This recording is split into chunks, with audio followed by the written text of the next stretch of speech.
Hello one I'm Naveen, welcome to நனோஜே. So இந்த வீடியோவில் என்ன பார்க்க போகிறோம்னா, சொர்க்கவாசல் இந்த படத்தோட ரிவ்யூ தாங்க பார்க்க போகிறோம். ஸோ எஸ்ங்க, இந்த படம் வந்துட்டு ஒரு வழியாக நான் பார்த்துட்டு வந்துட்டேன். ஸோ ஸோ ஆக்சுவலி ஒரு 2 days முன்னாடி ரிலீஸ் ஆச்சுன்னு நினைக்கிறேன். பட்டு ஃபர்ஸ்ட் ஷோலாம் கிடைக்கல. ஸோ இருக்கிற டைமில் வந்துட்டு நேற்று தான் போய் பார்த்துட்டு வந்தேன். ஸோ படத்தை பற்றி பேசுறதுக்கு முன்னாடி ஒரு டிஸ்க்ளைமர் வந்துட்டு சீரியஸாக ஒன்று போட்டுக்கிறேன். ஸோ இடையில இந்த நான் ரிவ்யூ பண்ணுற மூவி ரிவ்யூக்கான நான் பண்ண வீடியோவில் வந்துட்டு ரிவ்யூ வீடியோவில் கீழே வந்துட்டு கமெண்ட் வந்துச்சு, என்ன ப்ரோ சரியாக பேசவே மாட்டேங்கிறேன், ரிவ்யூ உங்களுக்கு பண்ண தெரில, இந்த சீன் அப்படி இருக்குது இப்படி இருக்குன்னு சொல்கிறீங்கன்னு தவிர்த்து எதுவுமே வந்துட்டு நீங்கள் எக்ஸாக்டாக சொல்ல மாட்டீங்க அப்படின்ட்டு. ஸோ சொன்னாங்க நிறைய விஷயம். அது ஒரு நெகட்டிவாக இருந்தாலும் ஆக்சுவலி அது எனக்கு ரொம்ப யூஸ்ஃபுல்லாக இருந்துச்சு. சரிங்களா? ஸோ இந்த கமெண்ட்டை தவிர்த்து நான் ஒரு டிஸ்க்ளைமர் போட்டுக்க விரும்புகிறேன். நான் இந்த மூவி ரிவ்யூ சொல்லுறதா இருக்கட்டும், ரியாக்ஷன் வீடியோவில் வந்துட்டு என்னோட ரிவ்யூ கருத்தை பேசுறதா இருக்கட்டும், எல்லாமே என்னோட பர்சனல் ஒப்பீனியன். சரிங்களா? அப்போ நான் என்ன பார்த்து அந்த செகண்டில் எல்லாமே நான் பண்ணுறது, அதாவது இப்போ மூவி ரிவ்யூ பண்ணுறது கூட இப்போ ஃபர்ஸ்ட் டைம் பார்த்துட்டு வந்து தான் வந்துட்டு நான் என்னோட ரிவ்யூவே சொல்ல போகிறேன். சரிங்களா? ஆல்ரெடி பார்த்து நோட் பண்ணி இந்த ஈஸ்டர் எக்லாம் நோட் பண்ணி நான் எதுவுமே வந்துட்டு அப்படி சொல்ல, இப்போ ஃபர்ஸ்ட் டைம் நான் பார்த்து எப்படி இருந்துச்சு எனக்கு படம். சரிங்களா? அப்படிதான் நான் சொல்ல விரும்புகிறேன். ஸோ எல்லாமே என்னோட personal opinion.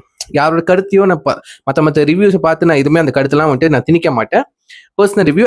At the same time எனக்கு என்னோட பொறுப்பு ஒன்று இருக்குது. ஒரு படைப்பு அவங்க எடுத்திருக்காங்க, ஒரு எஃபர்ட் ஒன்று எடுத்திருக்காங்க. நம்ம ஸ்பாயில் ஒன்றும் பண்ணக்கூடாது. நம்ம கருத்தை தான் சொல்லுறது இந்த ரிவ்யூ. சரிங்களா? நம்ம வந்துட்டு ரிவ்யூன்னு சொல்லிட்டு ஒரு டீப் அண்ட் டெப்த்தாக வந்துட்டு அனாலிசிஸ் தான் பண்ணி சொல்லுறதோட வேலை நம்மளோடது கிடையாது.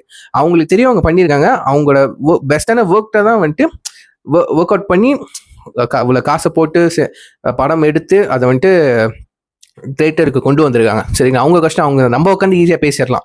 பட் ஆஸ் அ பப்ளிக்கான வந்துட்டு நம்ம பப்ளிக் ஒப்பீனியன், பர்சனல் ஒப்பீனியன் வந்துட்டு சொல்றது நம்ம கடமை. அதுவும் அவங்களுக்கு அவசியம். தெரியுங்களா? பப்ளிக் என்ன ரிவ்யூ கொடுக்குறாங்களோ அடுத்த அந்த டேரக்டருக்கு ரொம்ப யூஸ்ஃபுல்லாக இருக்கும், அந்த ஹீரோ இந்த கேஸ்ட் அண்ட் க்ரூக்கு யூஸ்ஃபுல்லாக இருக்கும். அவங்களோட கேரக்டர் ஒர்க் அவுட் ஆச்சா இல்லையன்ட்டு அவங்களுக்கு தெரியும். ஸோ பட் அந்த அளவுக்கு டெப்த்தாக வந்துட்டு கேமரா ஆங்கிள், ஸ்க்ரீன் பிளே நல்லா பண்ணியிருக்கான் ரைட்டர், அப்படி அதை தவிர்த்து இந்த சீன்ஸை வந்துட்டு எனக்கு இந்த ரொம்ப இந்த எக்ஸாக்டாக இந்த சீன்ஸ் தான் அப்படின்னு சொல்லி எனக்கு டீகோட் பண்ணலாம் வந்துட்டு நான் அதுக்கு விருப்பப்படலை. சரிங்களா? நான் பார்த்த வரைக்கும் எனக்கு எது என்டர்டைன்மெண்டாக இருந்துச்சு, எது எனக்கு பிடிச்சிருந்துச்சு, எது எனக்கு ஒர்க் அவுட் ஆகலை. அவங்க நல்லா எடுத்திருப்பாங்க, பட் எனக்கு புரியல போல. 2-3 வாட்டி எனக்கு பார்க்கணும். அந்த மாதிரி நிறைய படங்கள்லாம் தோணி இருக்கு, நிறைய சீன்ஸ்லாம் தோணி இருக்கு. அதை தான் நான் பர்சனலாக ஒப்பீனியன் ஷேர் பண்ணுவேன். சரிங்களா? ஸோ அந்த மாதிரி யாரோட ரிவ்யூலாம் வந்துட்டு உங்களுக்கு எந்த மாதிரி ரிவ்யூ உங்களுக்கு பார்க்கணுமோ, ஒரு மாதிரி இந்த சீன்ஸ் எக்ஸாக்டாக பேசி டீகோட் பண்ணி அந்த மாதிரி நீங்கள் பேசுகிற வீடியோ ரிவ்யூ வீடியோ நீங்கள் எதிர்பார்த்தீங்கன்னா நவீனராஜுக்கு வராதிங்க, என் வீடியோ ரிவ்யூ பார்க்காதீங்க. பிகாஸ் நான் இந்த டீகோடை தவிர்த்து என்னோட பர்சனல் ஒப்பீனியனை டீசெண்டாக எதுவுமே வந்துட்டு ஸ்பாய்லர் இல்லாமல் நான் சொல்லுறதுக்கு விருப்பப்படுறேன், வித் ரெஸ்பான்சிபிலிட்டியோட. சரிங்களா? எனக்கு ஒரு கடமையோட அவங்க படைப்பையை கெடுக்காம படத்தை பார்க்கணும், பப்ளிக்கோட மைண்ட் செட்டையும் கெடுக்காம எனக்கு ஓகேன விஷயம். நீங்க ஒரு வாட்டி போய் பார்த்துட்டு, டைம் இருந்தா, உங்களுக்கு விருப்பம் இருந்தா போய் பார்த்துட்டு உங்க ஒப்பீனியன் சொல்லுங்க தான் நான் சொல்லுவாங்க. சரிங்களா?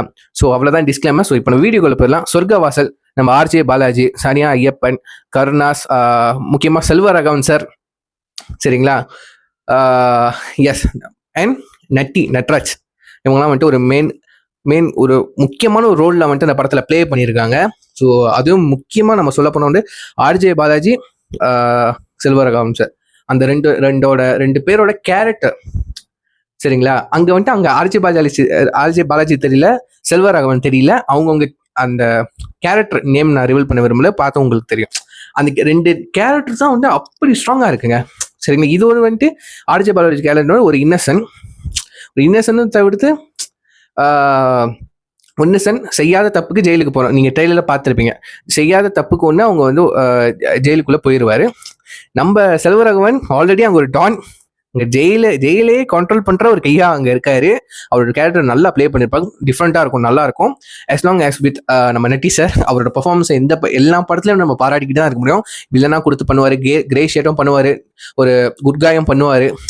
ஆல் கேரக்டர் அவர் நல்ல பெஸ்ட்டாக ப்ளே பண்ணுவார். சரிங்களா? அண்ட் வந்துட்டு முக்கியமான ரோலில் வந்துட்டு நம்ம கருணா சார் வந்துட்டு ப்ளே பண்ணியிருப்பாரு, ஒரு போலீஸ் ஆஃபீஸராக வந்துட்டு ப்ளே பண்ணியிருப்பாரு. ஸோ எப்படியாவது வந்து இந்த ஜெயில் வந்துட்டு ஜெயிலர், அதாவது போலீஸ் கண்ட்ரோல்லாம் இருக்கணும், எக்காரணத்துக்கு கொண்டு இந்த கேங்ஸ்டர் கண்ட்ரோல் கையில் எடுத்துடக்கூடாது. சரிங்களா? அதுதான் ஒரு மோட்டிவாக இருக்கும். அண்ட் ஓவரால் இந்த படத்தோட கான்செப்ட் என்ன பார்த்தீங்கன்னா ஒரு ஜெயில் கான்செப்ட் தான். சரிங்களா? ஸோ இந்த ஜெயில் வேர்ல்டு, சரிங்களா, முழுக்க முழுக்க ஒரு பிரிசன் வேர்ல்டுக்குள்ள நம்ம இந்த கதை ஃபுல்லா நகர போகுது. சரிங்களா? ஸோ இப்ப ஜெயிலுக்கு போகாதவங்க கூட போனா இப்படிதான் இருக்குமோ அப்படியே ஒரு தாட் வரும். இப்படிதான் இருக்கும் பாரு, இப்படிதான் பேசிப்பாங்க, இப்படிதான் நடக்கும், அங்க ஒரு பாலிட்டிக் இருக்கும், அங்க ஒரு ஏமாத்துற வேலை இருக்கும், அங்க ஒரு அதே நேரத்துல இன்னசென்ட் உள்ளுக்கு போனா வந்துட்டு எப்படி புதுசா எல்லாத்தையும் பார்ப்பான், அப்படி ஒண்ணு இருக்கும். அப்புறம் சில பேருக்கு வந்து எக்காரணத்து கூட நம்ம எதிரி கூட அந்த ஜெயில போயிடக்கூடாது, மாட்டிக்க கூடாது, அப்படி அப்படி ஒரு மைண்ட் செட் நம்மளுக்கு வர ஆரம்பிச்சிடும். சரிங்களா? அப்புறம் பிளஸ் வந்து இந்த படம் வந்துட்டு ஒரு ஏ சர்டிஃபிகேட் வாங்குற படம், R-rated மூவி. ஸோ அங்கங்க வயலன்ஸ் கண்டிப்பா இருக்கு. பட் எதுவுமே வந்து அசிங்கமா காமிக்கல. லேடிஸ் வந்து ட்ரெஸ் இல்லாம நியூடிட்டி காட்சிகள் அந்த மாதிரி எதுவுமே இல்லை. பட் வயலன்ஸ் உங்களுக்கு தெரியும். டெட்பூலே நீ பாக்குறப்போ வந்துட்டு இந்த படத்தை பார்க்க மாட்டியா? ஸோ அப்படிதான் இருக்கு. ஸோ டெட்பூல் அளவுக்கு இல்லை, பட் இங்க வந்துட்டு கண்டிப்பா அந்த வயலன்சிட்டி எல்லாம் இருக்கு கொஞ்சம் அதிகமா. ஸோ இப்போ குழந்தைங்கள்லாம் கூட்டிட்டு போக வேண்டாம், பெரிய இது அடல்ட்கான ஒரு படம்.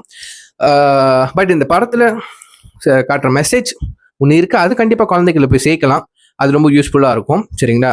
ஸோ நம்ம RJ Balaji comedy, hero, emotional, family drama, romcom அந்த மாதிரி ஜானல் அந்த ஆளை பார்த்து அப்படியே இங்க ஒரு ஒரு ஒரு இன்னசென்ட் ஒரு ஒரு கேங்ஸ்டர் குரூப்புக்குள்ள ஜெயிலுக்குள்ள மாட்டிக்கிட்டா என்ன ஒரு எப்படி அவன் ரியாக்ட் பண்ணுவான், எப்படி அங்கேயும் தப்பிக்கலான்னு ஒரு ஒரு ஃபீல் வரும்.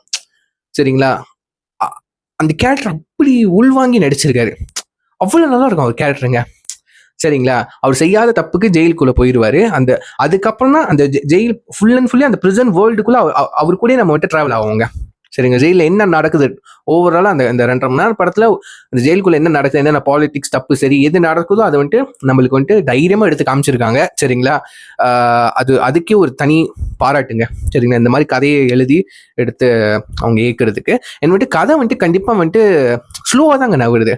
இது லேக் போரிங் தவிர்த்து உனக்கு பொறுமை இருந்தா உட்காந்து பாரு. பொறுமையா இருக்கியா, உனக்கு டைம் இருக்கா, நான் கொஞ்சம் ரிலாக்ஸ்டா என்டர்டைன்மெண்ட் தாண்டி எனக்கு ஒரு நல்ல கதை, எனக்கு ஒரு வேர்ல்டுக்குள்ள போகணும், இப்போ ரியல் வேர்ல்டு தான் விட்டுட்டு எனக்கு இன்னொரு வேர்ல்டை பத்தி தெரிஞ்சுக்கணும், ஒரு புது விஷயத்த தெரிஞ்சுக்கணும் எனக்கு, அப்படி நீ நினைச்சு நீ உட்காந்து போறேன்னா டைம் அதுக்கு ஸ்பெண்ட் பண்றேன்னா கண்டிப்பா இந்த படத்தை போய் பாருங்க. சரிங்களா? டைம் இருந்தா சரி, டைம் பார்க்காம எனக்கு ஒரு நல்ல ஒரு டைம் எடுத்து ஒரு நல்ல ஒரு கதை காலத்துக்கு ஒரு வேர்ல்டுக்குள்ள நான் போகணும், ஒரு அட்வென்ச்சருங்க, ஒரு வயலன்ஸ் நிறைஞ்ச ஒரு அட்வென்ச்சர்னு நான் சொல்லுவேங்க. சரிங்களா? டைம் இருந்தால் மட்டும் நீங்க போய் பாருங்க. உங்களுக்கு டைம் இருக்கா, உங்களுக்கு போர் அடிக்கும், அந்த மாதிரி லேகா இருக்கும் அப்படின்னு நினைச்சீங்கன்னா தயவு செஞ்சு போயிடாதீங்க. உங்களுக்கு இந்த மாதிரி கதைலாம் செட்டே ஆகாது நான் சொல்றேன். பட் எனக்கு கொஞ்சம் வந்துட்டு நான் கொஞ்சம் ரஷ்ஷிங்கான ஆளு, அதனால எனக்கு கொஞ்சம் வந்துட்டு எப்படா அந்த படம் முடியும் அந்த மாதிரி தான் இருந்துச்சு ஃபர்ஸ்ட் ஹாஃப்லாம் வந்துட்டு. பட்டு அதுக்கப்புறம் நான் கொஞ்சம் டைம் பார்க்குறது அதெல்லாம் விட்டுட்டு ரொம்ப அந்த கதைக்குள்ள அந்த பிரிசன் வேர்ல்டுக்குள்ள நான் போயிட்டேன். ஸோ போனதுக்கப்புறம் வந்துட்டு எனக்கு டைம் போடுறதே தெரியல. எப்படிடா கிளைமேக்ஸ் வந்துச்சு, என்னடா படம் புனிஞ்சிடுச்சா அந்த மாதிரி தான் எனக்கு தோணுச்சு. கடைசியில் நான் படத்தை விட்டு வெளியாகிறப்போ ஸோ லிட்டரலி எனக்கு அப்படி தான் ஃபீல் ஆகுனுச்சு. ஸோ எஸ்ங்க, இதுதான். ஸோ படம் உங்களுக்கு டைம் இருக்கா, நீங்கள் நல்ல ஒரு வேர்ல்டுக்குள்ள நீங்கள் எக்ஸ்ப்ளோர் பண்ண போறீங்களா, இந்த ஜெயில்டு வேர்ல்டுக்குள்ள தான் அவங்க எக்ஸ்ப்ளோர் பண்ண போறாங்க. அது நீ பாக்குறதுக்கு இன்ட்ரெஸ்ட் ஆகுறியா, ஆர்வமா இருக்கேன் இந்த வேர்ல்டை பாக்குறதுக்கு, அப்பப்போ உட்காந்து பொறுமையா படத்தை பாரு. ஒவ்வொரு மைனர் டீட்டெயில்ஸ் தான் அந்த ஒரு படத்துல ஒன்று வச்சிருப்பாங்க, நீங்க அழகா நோட்டீஸ் பண்ணி பார்த்தீங்கன்னா நல்லா இருக்கும். ஸோ பிளஸ் வந்துட்டு நம்ம ஆர்ஜிபல பெர்ஃபார்மன்ஸ் அண்ட் வந்துட்டு நம்ம செல்வராங்க பெர்ஃபார்மன்ஸ் நீங்க வந்துட்டு இன்னும் அதிகமா வந்துட்டு அதோட இன்டென்சிட்டியை பார்ப்பீங்க, ரொம்ப அழகா இருக்கும். சரிங்களா? அதை மிஸ் பண்ணாம பாருங்க. வந்துட்டு மற்ற கேரக்டர் ஆர்டிஸ்ட்லாம் வந்துட்டு நீங்க பார்க்கலாம். சரிங்க? சப்போர்ட்டிங் ரோல்ஸ்லாம் பார்க்கலாம். ஃபார் எக்ஸாம்பிள் வந்து கருணாஸ் அண்ட் வந்துட்டு நட்டி, அவங்களோட பர்ஃபார்மன்ஸ் வந்து சூப்பராக அவங்க கொடுத்த ரோலில் வந்துட்டு பண்ணியிருப்பாங்க. அங்கங்கே வந்துட்டு நம்ம ஆர்ஜி பாலாஜி ஒரு ரொமான்ஸ் சீன்ஸ் வரும், எமோஷனல் சீன்ஸ் வரும், அதையும் வந்துட்டு சூப்பராக பேலன்ஸ் பண்ணி நடிச்சிருக்காரு. சூப்பராக இருக்கு. அந்த படத்தோட மியூசிக் வந்துட்டு ரொம்ப நல்லா இருக்கு. நல்ல ஒரு கொஞ்சம் ஒரு வில்லனிக்கான மியூசிக்ஸ்லாம் இருக்கு, அது சூப்பராக ஒர்க்கடாக இருக்கு. கேமரா ஆங்கிள்ஸ் எடுத்த விட மேக்கிங்கே ஒரு மாதிரி கிரே ஷேட்ல போகும், உங்களுக்கு ஒரு சைட்ல ஒரு செகண்ட்ல அள்ளு விட்டுரும். இந்த மாதிரிலாம் இருக்கா அப்படின்னு ஒரு படபடப்பு வந்துடும். சரிங்களா? மன தைரியத்தை இருக்கிறவங்க மட்டும் இந்த படத்தை போய் பாருங்க. ஒரு தரமான படம், ஒரு பெஸ்ட் ட்ரை, ஒரு எக்ஸ்பெரிமெண்டல் ஃபிலிம் தான், பெஸ்டா வந்திருக்கு, சூப்பரா வந்திருக்கு. சரிங்க? கண்டிப்பா உங்களுக்கு விருப்பம் இருந்தா, டைம் இருந்தா, எனக்கு புது வேர்ல்டுக்குள்ள போய் இந்த பிரிசன் வேர்ல்டுக்குள்ள போய் எங்க எக்ஸ்ப்ளோர் பண்ணணும், வேர்ல்டுக்குள்ள போய் பார்க்கணும், தெரிஞ்சுக்கணும் ஆசைப்பட்டீங்க, இந்த படத்துக்கு தாராளமா போய் உங்க டைமை ஸ்பெண்ட் பண்ணி நல்ல ஒரு மெசேஜ் கடைசியில நீங்க அந்த படத்தை விட்டு வெளியா இருக்கும், நல்ல ஒரு மெசேஜ் கிடைக்குங்க. சரிங்களா? நீ பிரிசனுக்குள்ள போனா இந்த மாதிரிலாம் இருக்கு.